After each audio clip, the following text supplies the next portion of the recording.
पवन और नटवर दो चचेरे भाई दोनों एक घने जंगल के बीच रास्ते से गुजरते हुए कहीं जा रहे थे। तभी उनके मन में एक तरकीब सूझती है।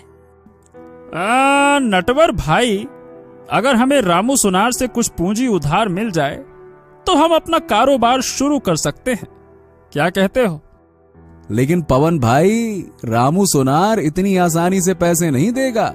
उसके नियम बहुत सख्त हैं। सुना है जिसने भी उनसे उधार लिया है वो कर चुकाने के चक्कर में बर्बाद ही हुआ है। हाँ, ये तो सच है।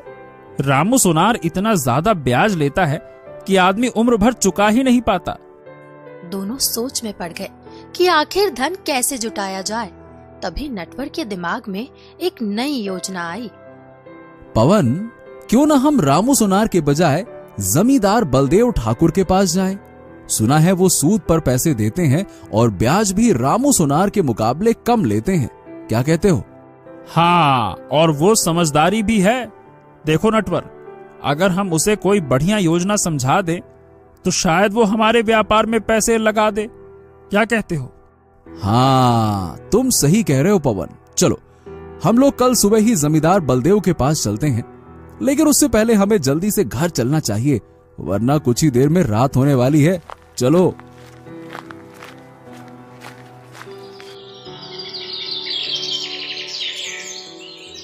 अगली सुबह दोनों जमींदार बलदेव ठाकुर के घर जाने के लिए निकल पड़ते हैं। तभी उन्हें रास्ते में एक घना जंगल पार करना पड़ता है। रास्ता सुनसान था, चारों ओर सन्नाटा पसरा हुआ था। तभी उनकी नजर एक विशालकाय गुफा पर पड़ी, जो दिखने में काफी डरावनी लग रही थी। अरे, ये वही गुफा है जिसके बारे में लोग कहते हैं कि इसके अंदर जाने वाले कभी वापस नहीं आते। सुना है इस गुफा में कुछ रहस्यमयी शक्तियां रहती हैं। ओहो, हमें यहाँ से तुरंत निकल जाना चाहिए। सुना है जो भी इस गुफा में आया है वो या तो गायब हो गया या पागल होकर लौटा है। लेकिन तभी पवन की नजर फिर से गुफा पर पड़ी। रुको नटवर, रुको। अगर इस गुफा के अंदर कोई पुरानी कीमती चीज हुई तो क्या पता कोई छिपा हुआ खजाना हो। अरे, तू पागल हो गया है क्या? अमीर बनने के चक्कर में अपनी जान मत गवा। मुझे तो ये गुफा ही निगल जाने वाली लगती है। लेकिन पवन के कदम गुफा की ओर बढ़ चुके थे। अरे पवन, तुझे समझ में क्यों नहीं आ रहा? ये गुफा जितनी बाहर से रहस्यमयी दिखती है ना, बाप रे बाप, अंदर से उतनी ही खतरनाक होगी। देख लेना, कहीं ऐसा ना हो कि हम यहाँ फंस के रह जाएं। अरे भाई, तुझे किससे कहानियों पर ज्यादा भरोसा है या अपनी किस्मत पर?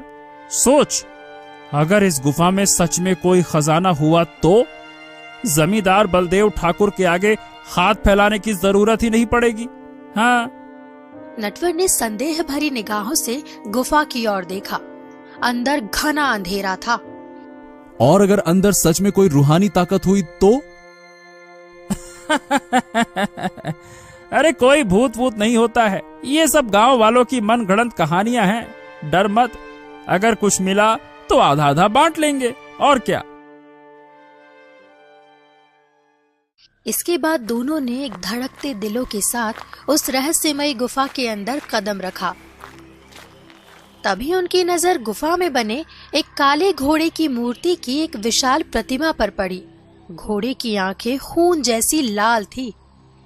बाप रे बाप, इतना विशाल घोड़ा और इसकी इतनी डरावनी आंखें!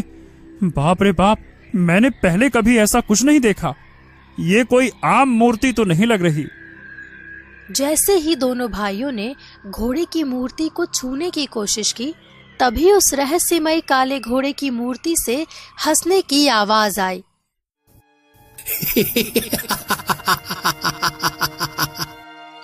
उस रहस्यमयी काले घोड़े की हंसने की आवाज सुनकर पवन और नटवर दोनों डर से कांप उठे। डरो मत मेरे दोस्त, मैं जानता हूँ कि तुम लोग यहाँ क्यों आए हो। पवन और नटवर ने एक दूसरे की ओर चौंक कर देखा। तुम्हारी आंखों में लालच दिख रहा है, खजाने की तलाश में हो, है ना? हाँ, हाँ, हम उसी मकसद से यहाँ आए हैं। तो इसमें मैं तुम्हारी मदद कर सकता हूँ, लेकिन कुछ भी मुफ्त में नहीं मिलता।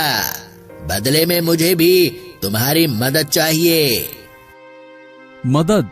कैसी मदद? काले घोड़े की लाल आंखें और चमक उठी और उसकी आवाज अचानक गंभीर हो गई। अगर तुम राजा विक्रम के 5 वर्षीय बेटे को मेरे पास अपहरण करके लाओगे तो मैं तुम्हें सोने का कुआं दिखाऊंगा। एक ऐसा कुआं जहां से तुम अपनी पूरी जिंदगी भर के लिए सोना निकाल सकते हो। क्या? तुम हमसे अपहरण करवाना चाहते हो? अरे ये तो पाप है।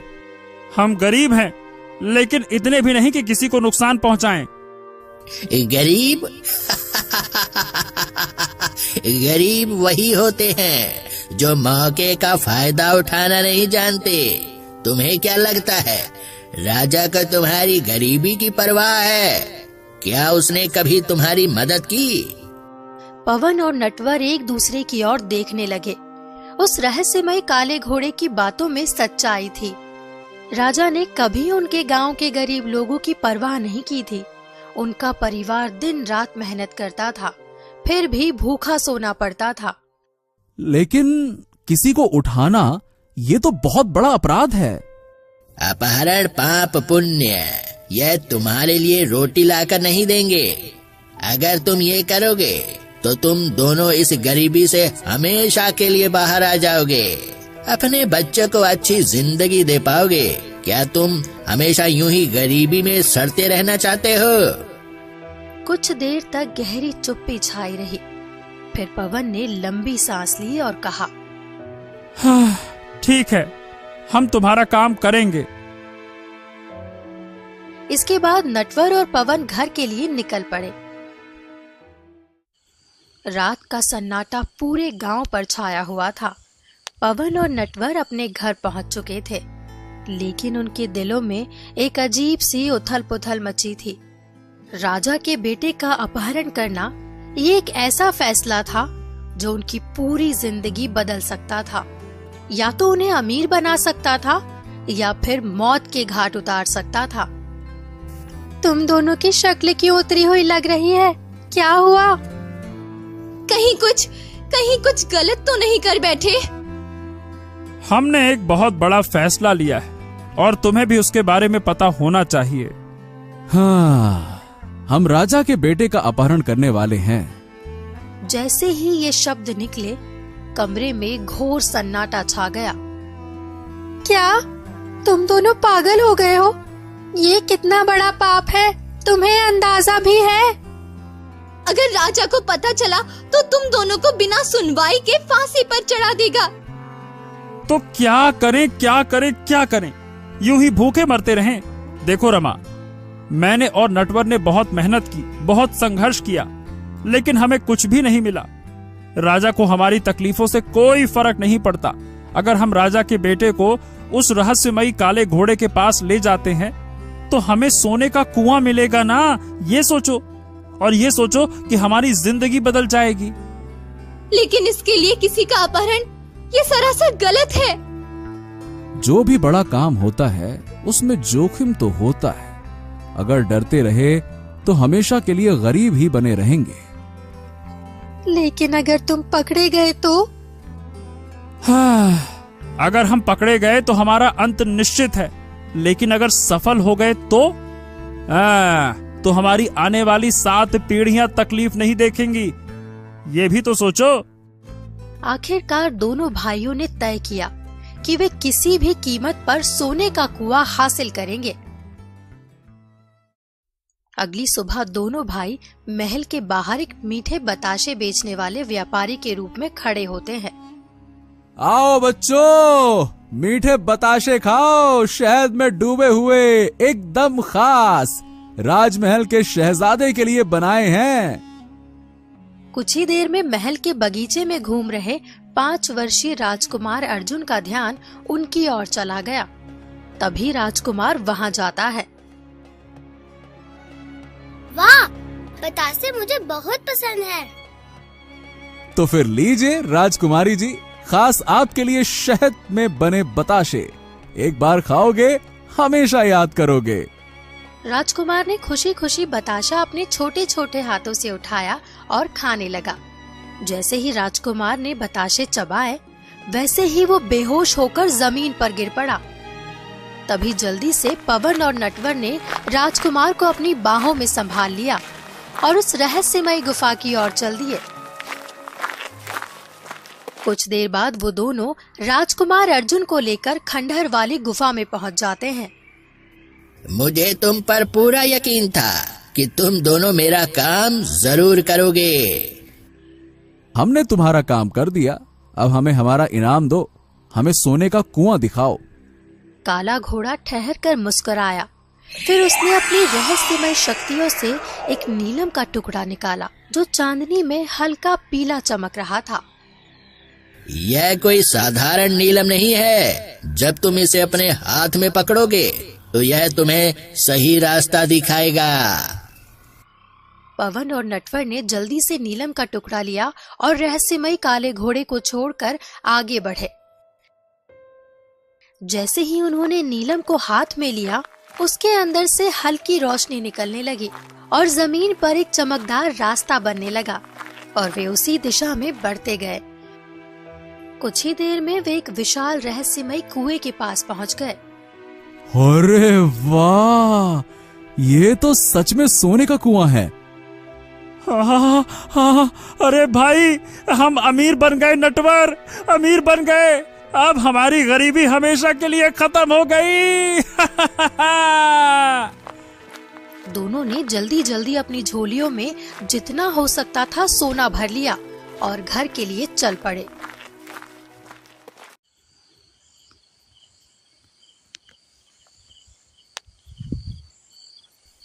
इतनी देर कैसे लग गई? मुझे तो डर लग रहा था कि कहीं कोई अनहोनी ना हो गई हो। अरे शुभ शुभ बोल भाई, अब से हम राजा महाराजाओं की तरह रहेंगे। भगवान की कृपा से हमारे भाग्य खुल गए। हम तो अमीर हो गए। इतना सारा पैसा। अब हमें किसी से भीख नहीं मांगनी पड़ेगी। अब तो सोने के रथ में बैठकर चलेंगे। अगली सुबह जब पवन और नटवर की आंखें खुली तो उन्होंने देखा कि घर अजीब तरह से खाली लग रहा था। चारों ओर नजर घुमाई, लेकिन ना उनकी पत्नियां थी और ना ही वो सोना। नटवर, अरे नटवर, सोना कहाँ गया? और हमारी पत्नियां कहाँ हैं? अरे ये क्या हो गया, क्या हो गया, क्या हो गया? क्या कोई लूट कर ले गया क्या? हाँ, नहीं, ये कैसे हो गया? हमने अपनी जान जोखिम में डालकर सोना हासिल किया और ये अचानक गायब कहाँ हो गया? हाँ, कहीं हमारी पत्नियां हमें धोखा देकर भाग तो नहीं गईं? तभी अचानक उनके सामने एक रहस्यमय स्त्री प्रकट हुई। वो रहस्यमय स्त्री और कोई नहीं बल्कि वो खंडहर गुफा में जो काले घोड़े के रूप में थी, वो अब एक जीवित स्त्री बन चुकी थी। तुम दोनों कितने मूर्ख हो। तुम्हारी लालच ने मुझे कैद से मुक्त कर दिया। सदियों से मैं पत्थर की मूर्ति में बंद थी और अब मैं आजाद हूँ। ओ, तुमने हमें धोखा दिया। हमारी पत्नियां कहाँ हैं? बताओ, क्या किया तुमने उनके साथ? तुम्हारी पत्नियां? ओह, वो तो अब एक ऐसी जगह है जहाँ से वे कभी लौट कर नहीं आ पाएंगी। अरे हमसे ये छल क्यों किया? क्यों? जिस सोने के पीछे तुम भाग रहे थे वह मेरे श्राप का हिस्सा था। वह सोना नहीं, तुम्हारे विनाश का द्वार था और तुमने उसे खोल दिया। इतना कहने के बाद रहस्यमयी औरत वहाँ से गायब हो गई। उधर राजा विक्रम अपने सिंहासन पर बैठे दरबार की सामान्य गतिविधियों में व्यस्त थे कि तभी एक सैनिक हांफते हुए अंदर आया। महाराज, महाराज, महाराज, महाराज, भयंकर अनहोनी हो गई है। राजकुमार का अपहरण हो गया है। क्या? किसने किया ऐसा दुस्साहस? सैनिक ने सिर झुका लिया। वो डर से कांप रहा था। तभी राजा के गुरु विशिष्ट ऋषि ने अपनी आंखें बंद की और दिव्य दृष्टि का उपयोग किया। कुछ ही क्षणों में उन्होंने सब देख लिया। महाराज, यह कार्य 2 गरीब व्यक्तियों ने किया है। उनका नाम नटवर और पवन है, लेकिन यह केवल एक साधारण अपहरण नहीं है। वे जिस खंडहर वाले गुफा में गए हैं वह शापित है। राजा विक्रम बिना देर किए सैनिकों के साथ गुफा की तरफ चल पड़े। जैसे ही वो गुफा के द्वार पर पहुंचे, तभी अचानक से राजा के सामने वो रहस्यमय स्त्री तलवार लेकर खड़ी हो गई। आज तेरा अंत होगा। तूने मुझे श्राप देकर एक काले घोड़े के रूप में पत्थर की मूर्ति बना दिया था, लेकिन अब मैं वापस आ गई हूँ। अब तुम्हारी मौत मेरे हाथों लिखी है। तभी राजा ने अपनी तलवार से उस दुष्ट रानी के ऊपर हमला कर दिया, लेकिन दुष्ट रानी अचानक गायब हो गई और तलवार के वार से बच गई। इसी बीच नटवर और पवन भी वहां पहुंच चुके थे। वे अपनी पत्नियों की तलाश में आए थे, लेकिन जब उन्होंने महल के अंदर का भयावह दृश्य देखा तो उनके होश उड़ गए। हे भगवान, हे भगवान, ये मैंने क्या कर दिया? मैंने क्या कर दिया? राजा विक्रम ने उन्हें क्रोध से देखा, लेकिन वशिष्ठ ऋषि ने हाथ उठाकर उन्हें शांत किया। तुम्हारी पत्नियां इसी महल में है, लेकिन जिस स्त्री को विक्रम ने श्राप दिया था वह अब जाग चुकी है। गुरुदेव, ये कौन है और इसे श्राप क्यों दिया गया था? यह स्त्री कभी एक शक्तिशाली रानी थी, जो अपने राज्य की सबसे सुंदर और बुद्धिमान स्त्री मानी जाती थी, लेकिन उसे असीम शक्ति की लालसा थी। उसने एक मायावी तांत्रिक से काल विद्या सीखनी शुरू कर दी। काल विद्या एक खतरनाक विद्या है जो किसी को अमरत्व, अजेय शक्ति और अनंत धन दे सकती है, लेकिन इसकी कीमत बहुत भयावह होती है। रानी ने यह विद्या सीखने के लिए 7 निर्दोष बच्चों की बलि दी थी। जब राजा विक्रम को यह बात पता चली तो उन्होंने उसे रोकने की कोशिश की, लेकिन तब तक रानी इतनी शक्तिशाली हो चुकी थी कि वह स्वयं को देवी मानने लगी थी। जब हमने उसे रोकने की कोशिश की तो उसने हमें जान से मारने का प्रयास किया था, लेकिन हमने उसे हराकर श्राप दिया कि वो एक विशाल काले घोड़े के रूप में पत्थर की मूर्ति बन जाएगी और इसी गुफा में हमेशा के लिए कैद रहेगी। लेकिन विक्रम, तुम्हारे श्राप की एक सीमा थी। जब भी कोई लालच और अंधकार की राह पर बढ़ता है, तब वह श्राप कमजोर पड़ने लगता है। नटवर और पवन के भीतर के लालच ने ही उस रानी को फिर से दोबारा जीवित कर दिया है। ये सुनकर नटवर और पवन को अपनी गलती का एहसास हुआ। तभी अचानक दुष्ट रानी प्रकट हो गई। विक्रम, तूने मुझे श्राप दिया, लेकिन आज मैं इन दोनों मूर्खों की वजह से श्राप से मुक्त हो गई हूँ। अब मैं फिर से दुनिया की सबसे शक्तिशाली रानी बनूंगी। दुष्ट रानी, तुम्हारी क्रूरता और अंधकार का अंत मेरे ही हाथों लिखा है। मैं तुम्हें दोबारा इस दुनिया पर अत्याचार करने नहीं दूंगा। विक्रम, तुमने मुझे कमजोर समझने की भूल की। अब देखो तुम्हारे साथ क्या होता है। इतना कहते ही जैसे ही वो दुष्ट स्त्री ने अपने दोनों हाथों को ऊपर की ओर बढ़ाया कि तभी एक रहस्यमयी चील प्रकट हुई।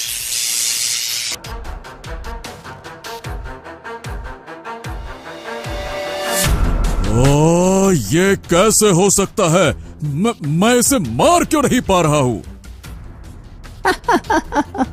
विक्रम, तेरा कोई अस्त्र अब मुझे रहस्यमय चील को नहीं मार सकता। मैं अब आजाद हूँ। महाराज, यह दुष्ट स्त्री तब तक अमर रहेगी जब तक इस रहस्यमयी चील का अस्तित्व बचा रहेगा। इसकी शक्ति उसी में समाई हुई है। यदि इसे समाप्त कर दिया जाए तो उस चील का अंत तो होगा ही, साथ साथ दुष्ट रानी हमेशा के लिए नष्ट हो जाएगी। तलवार से इस दुष्ट चील के अस्तित्व को काटकर अलग कर दीजिए तभी इस अंधकार का अंत संभव होगा। नहीं, ऐसा मत करना। मैं अब किसी को भी परेशान नहीं करूंगी। मैं अपनी शक्ति का गलत उपयोग नहीं कर पाऊंगी। कृपया कृपया मुझे छोड़ दो।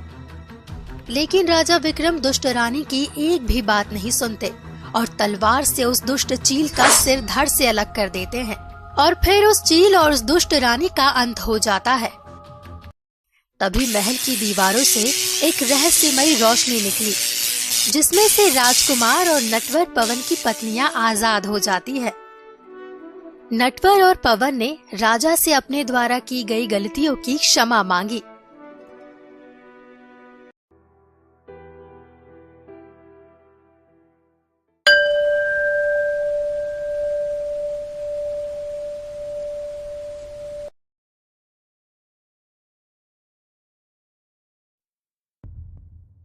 गहरी रात का सन्नाटा।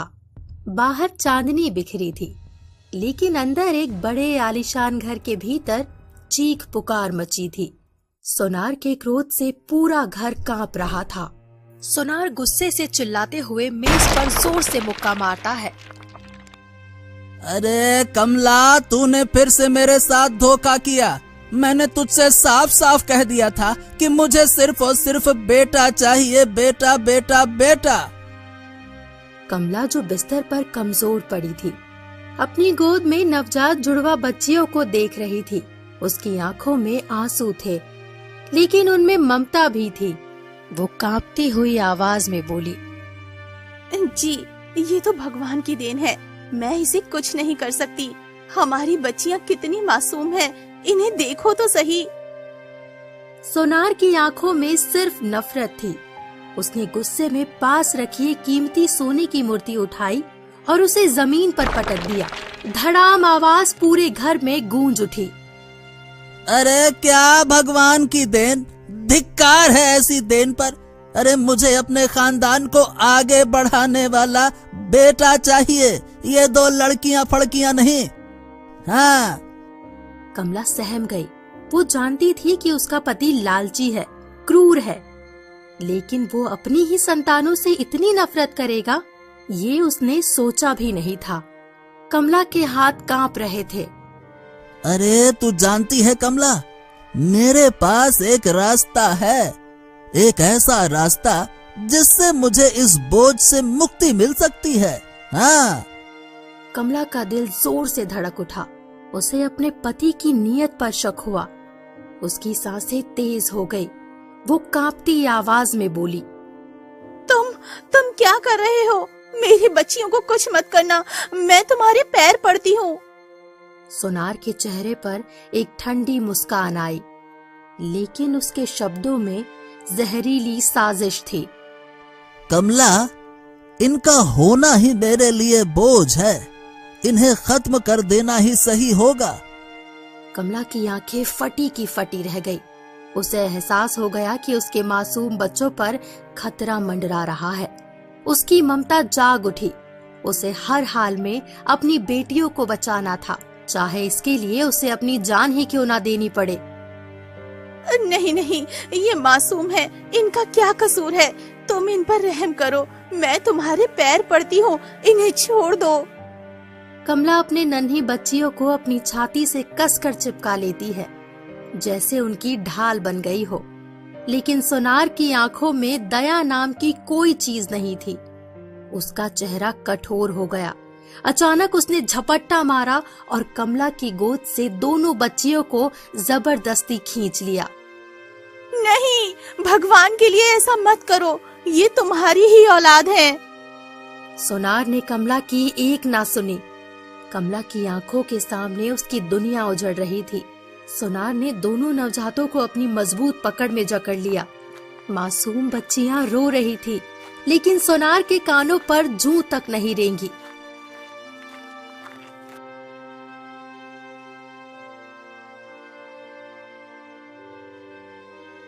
रात घनी हो चुकी थी। सोनार, जिसकी आंखों में नफरत और क्रूरता थी, वो एक झाबिये में उन दोनों बच्चियों को रखे तेज कदमों से शहर के बाहर की ओर बढ़ रहा था। उस झाबिये में नन्ही मासूम बच्चियां तड़प रही थी। फिर भी सोनार को रहम नहीं आया। उसने उन दोनों लड़कियों को कचरे के ढेर पर रख दिया। हाँ, अब कोई बोझ नहीं। अब मैं एक बेटा पैदा करने के लिए फिर से कोशिश करूंगा। मुझे अपनी विरासत के लिए वारिस चाहिए, ये बेकार की लड़कियां नहीं। हाँ। उसने एक बार भी पीछे मुड़कर नहीं देखा, ना ही उन मासूमों की तड़पती हुई हालत का एहसास किया। कुछ देर बाद एक गरीब किसान रामू अपनी पत्नी गौरी के साथ वहां से गुजर रहा था। अचानक उनके कदम धीमे हो गए जब उन्होंने बच्चों के रोने की आवाज सुनी। जैसे ही वे कचरे के करीब पहुंचे, हल्की सिसकियों की आवाज और तेज हो गई। गौरी की नजर जैसे ही उस कचरे के एक झाबिये में रखी उन दोनों बच्चियों पर पड़ी, उनकी आंखों में आंसू भर आए। रामू, ये तो नवजात बच्चियां हैं। अरे अरे अरे अरे अरे, ये क्या? ये कैसी तो दुनिया है। कोई संतान के लिए तरसता है और कोई उन्हें देखो यूं ही फेंक देता है। ये क्या है? गौरी ने कांपती उंगलियों से एक बच्ची को गोद में उठा लिया। रामू देखो, कितनी प्यारी है ये। हमें इन्हें अपने साथ ले जाना चाहिए। हाँ, लेकिन गौरी, हम खुद मुश्किल से 2 वक्त की रोटी जुटा पाते हैं। हम इन दोनों को आखिरकार पालेंगे कैसे? भगवान ने हमें मौका दिया है रामू। मैं इसे अपनी बेटी बनाकर पालूंगी। अगर हम इन्हें छोड़ देंगे तो ये मर जाएंगी रामू। गौरी, लेकिन ये तो 2 लड़कियां हैं। हम 2 लड़कियों को पाल नहीं सकते। हमारे पास खुद के लिए बड़ी मुश्किल से रोटी होती है, फिर 2 का पेट हम कैसे भरेंगे? हैं? क्यों गौरी? देखो, ये कितनी मासूम है। रामू, हम इसे अपने साथ ले चलते हैं। हाँ, हम कम से कम 1 को तो पाल ही सकते हैं, 2 को तो नहीं। लेकिन दूसरी, अगर हमने इसे यहाँ छोड़ दिया तो कोई जंगली जानवर आकर खा जाएगा। नहीं रामू, भगवान कभी किसी मासूम को अनाथ नहीं छोड़ते। अगर उसने हमें इस नन्ही सी जान के लिए भेजा है तो दूसरी के लिए भी कोई न कोई फरिश्ता जरूर आएगा। रामू और उसकी पत्नी एक बच्ची को उठाकर लेकर जाते हैं, लेकिन दूसरी वहीं रह जाती है। सुबह की हल्की रोशनी चारों ओर फैल चुकी थी, लेकिन ठंडी रात से कांपती हुई नन्ही बच्ची अब भी जिंदा थी। उसकी कमजोर सांसें उम्मीद की लौ की तरह जल रही थी। तभी दूर से घोड़ों की टाप सुनाई दी। एक भव्य रथ उसी रास्ते से गुजर रहा था जिसमें शहर का प्रसिद्ध व्यापारी शेखर अपनी पत्नी सुमित्रा के साथ बैठा था। अरे अरे अरे, ये क्या? एक नन्ही सी बच्ची, वो भी कचरे के ढेर में। हे भगवान, ये कैसी निर्दयी दुनिया है। कोई इसे यूं कैसे छोड़ सकता है? सुमित्रा, हम बरसों से संतान के लिए तरस रहे थे। शायद भगवान ने हमारी बेटी के रूप में यह अनमोल उपहार दिया है। सुमित्रा बच्ची को सीने से लगा लेती है और दोनों उसे अपने साथ अपने महल नुमा घर लेकर चले जाते हैं। समय बीतने के साथ दोनों मासूम बच्चियां अलग अलग दुनियाओं में बड़ी हुई। राधा, जिसे गरीब किसान रामू और गौरी ने अपनाया, संस्कारी, मेहनती और पढ़ाई में होशियार थी, जो बड़े सपने देखती थी। वहीं दूसरी और प्रीति, जिसे अमीर व्यापारी शेखर और सुमित्रा ने गोद लिया, ऐशो आराम में पली बड़ी थी, लेकिन उसके स्वभाव में घमंड और क्रूरता थी। वो हमेशा जीतना चाहती थी, हर चीज अपने हिसाब से चाहती थी। एक दिन प्रीति अपने पिता से कहती है, पापा, मुझे घर के कामों के लिए एक नौकरानी चाहिए। मुझे ये छोटे मोटे काम नहीं करने। पर बेटा, तुम्हें कौन से बड़े बड़े काम करने पड़ रहे हैं? पापा, बर्तन धोना, कपड़े संभालना, ये सब मुझसे नहीं होता। मुझे अपनी देखभाल के लिए कोई चाहिए। शेखर कुछ देर सोचते हैं, फिर गंभीर स्वर में जवाब देते हैं, ठीक है, मैं देखता हूँ। अगली सुबह शेखर गांव में घूमते हुए एक घर के बाहर राधा को देखता है, जो बड़ी लगन से बर्तन धो रही होती है। उसकी सादगी और मेहनत देखकर शेखर प्रभावित हो जाता है। अरे अरे अरे, इस लड़की को तो देखो, यह लड़की कितनी मेहनती है। ऐसे लोग बहुत कम ही मिलते हैं। शेखर पास से गुजरते हुए एक गांव वाले से पूछता है, ये लड़की कौन है? यहाँ काम क्यों कर रही है? साहब, ये राधा है। बहुत ही गरीब घर से है, लेकिन मेहनती बहुत है। अपने माँ बाप का हाथ बटाने के लिए यहाँ काम करती है। क्या तुम इसके घर का पता जानते हो? हाँ साहब, इसके पिता रामू का घर पास ही की बस्ती में है। छोटा सा घर है, लेकिन इज्जतदार लोग हैं। शेखर रामू के घर पहुंचता है। रामू एक टूटी फूटी झोपड़ी के बाहर ही खड़ा होता है। रामू भाई, मैं शेखर हूँ, शहर का व्यापारी। मैं आपकी बेटी को अपने घर काम पर रखना चाहता हूँ। ये सुनते ही रामू चौंक गया और उधर रामू की पत्नी गौरी ने भी बात सुन ली और बाहर आकर खड़ी हो गई। मेरी बेटी? साहब, वो तो बहुत छोटी है, इतनी दूर शहर कैसे भेज सकता हूँ उसको? गौरी भी चिंतित होकर बोल पड़ी। हाँ साहब, राधा बहुत भोली है। वो तो गांव से बाहर कभी गई ही नहीं, वहाँ कैसे रहेगी? शेखर ने उनकी चिंता समझी और नरम स्वर में बोला, आप चिंता मत करो, मैं उसे अपनी बेटी की तरह ही रखूंगा। उसे अच्छे कपड़े, अच्छा खाना मिलेगा, और अगर वह मेहनत करेगी तो मैं उसकी शादी भी अच्छे घर में करवा दूंगा। रामू और गौरी एक दूसरे की तरफ देखने लगे। गरीबी की मार ने उन्हें झुका दिया था। वे जानते थे कि राधा का भविष्य गांव में रहकर मुश्किलों से भरा होगा, लेकिन क्या किसी पर इतना भरोसा किया जा सकता है? साहब, हम गरीब लोग हैं, हमें धोखा बहुत मिला है। कैसे यकीन करें कि हमारी बेटी वहाँ खुश रहेगी? शेखर ने मुस्कुराते हुए रामू से कहा, अरे रामू भाई, मैं व्यापारी हूँ, पर इंसानियत मेरे लिए सबसे बड़ी चीज है। आपकी बेटी मेहनती है और ऐसी लड़कियां कहीं भी जाए उनका भविष्य उज्जवल ही होता है। मैं वादा करता हूँ कि राधा का पूरा ख्याल रखूंगा। गौरी की आंखों में आंसू आ गए। उसे समझ नहीं आ रहा था कि वो अपनी बेटी को इतनी दूर भेजे या नहीं, लेकिन जब उसने रामू की आंखों में सहमति देखी तो उसने भी सिर झुका लिया। हाँ, अगर ये राधा की भलाई के लिए है तो हमें मान लेना चाहिए। रामू ने गहरी सांस ली और शेखर की ओर देखते हुए सिर हिला दिया। हाँ ठीक है साहब, लेकिन बस एक वादा करें, हमारी बेटी को कभी पराया मत समझिएगा। राधा मेरी भी बेटी है, आप बेफिक्र रहिए। तभी राधा भी वहाँ आ जाती है और सारी बातें सुन लेती है। राधा बेटी, तैयार हो जाओ, तुम्हारा नया घर तुम्हारा इंतजार कर रहा है। वहाँ तुम्हें अच्छा जीवन मिलेगा। राधा की आंखें भर आती है। माँ, बाबा, मैं आप दोनों को बहुत याद करूंगी। बेटी, खुद को संभालना, अच्छे से रहना। हमेशा हमेशा ईमानदारी से काम करना बेटी, है ना बेटा? ईमानदारी से। अब राधा अपने माँ पिता को गले लगाकर रोती है और व्यापारी शेखर के साथ चली जाती है। राधा अब व्यापारी के घर आ जाती है और ईमानदारी से काम करती है। शेखर की पत्नी सुमित्रा, जो पहले संकोच में थी, अब राधा को बेटी की तरह मानने लगी थी। राधा, तुमने पूरे घर की रौनक बढ़ा दी है। तुम्हारी मेहनत और लगन काबिले तारीफ है।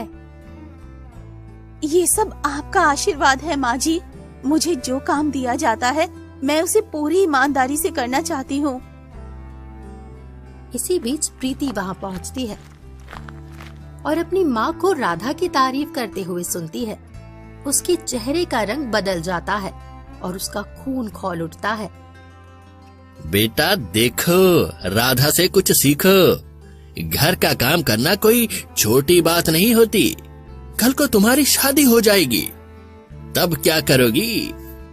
अपने पिता की बात सुनकर प्रीति को जैसे बिजली का झटका लगता है। उसकी आंखें क्रोध से और लाल हो जाती है। मुझे आज तक मम्मी पापा से ऐसी बातें कभी नहीं सुननी पड़ी। ये लड़की कौन होती है मुझसे अच्छी बनने वाली? ये मेरे घर में आई और अब मेरे ही माता पिता मुझे इससे सीखने को कह रहे हैं। नहीं, इसे यहाँ ज्यादा दिन नहीं टिकने दूंगी। प्रीति धीरे धीरे राधा के खिलाफ साजिश रचने लगती है और एक रात प्रीति चालाकी से राधा को छत पर बुलाती है। राधा, तुमने कभी इतनी ऊंचाई से शहर को देखा है? नहीं दीदी, कभी ध्यान से नहीं देखा। आओ ना, जरा करीब आओ। देखो, वहाँ दूर तक रोशनी कितनी सुंदर लग रही है, जैसे कोई सुनहरी दुनिया हो। सच में दीदी, ये तो जादू जैसा लग रहा है। हवा और तेज हो जाती है। प्रीति की आंखों में एक अजीब चमक थी, जैसे कोई खतरनाक योजना दिमाग में पक रही हो। कभी सोचा है अगर कोई यहाँ से नीचे गिर जाए तो क्या होगा? अरे दीदी, कैसी बातें कर रही हो? नीचे गिरना मतलब सीधा मौत। अच्छा, सीधा मौत। राधा जब तक कुछ समझ पाती, इससे पहले प्रीति अचानक उसे धक्का दे देती है। कुछ ही सेकंड के भीतर वो नीचे गिर जाती है और उसकी चीखें पूरे घर में गूंज उठती है। शेखर और सुमित्रा दौड़ते हुए वहां आते हैं। अब कोई मेरी जगह नहीं ले पाएगा। कुछ ही देर बाद अपनी बेटी से मिलने के लिए रामू और उसकी पत्नी गौरी भी वहां पहुंचते हैं, लेकिन बेटी को जमीन पर पड़ा हुआ देखकर दोनों रोने लगते हैं। हे भगवान, मेरी बेटी, मेरी राधा, उठ जा बेटा, देख तेरी माँ आई है। रामू कांपते हाथों से राधा की नब्ज टटोलता है। कोई हलचल नहीं। उसकी आंखें लाल हो जाती है, चेहरा पत्थर जैसा सख्त हो जाता है। फिर अचानक वो जोर से चिल्ला उठता है, हे भगवान, हे भगवान, ये तूने क्या कर दिया? बड़ी मुश्किल से तो एक हमें बेटी मिली थी।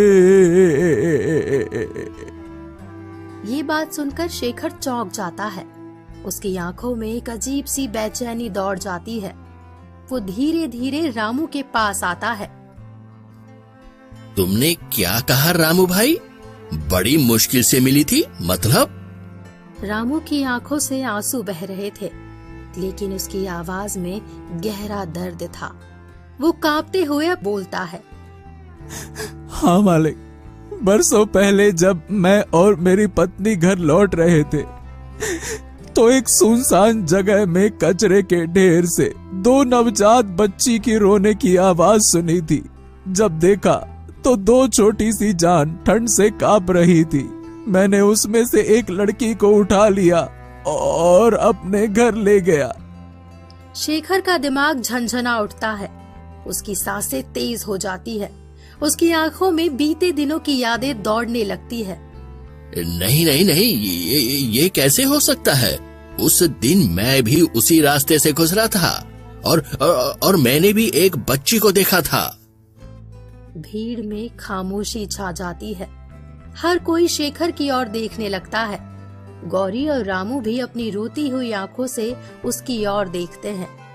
प्रीति जो अब तक दूर खड़ी थी, उसके चेहरे की रंगत उड़ जाती है। क्या कह रहे हैं मालिक? हाँ हाँ, दोनों सगी बहनें हैं। दूसरी लड़की को मैं उठाकर लाया, वो बच्ची प्रीति है।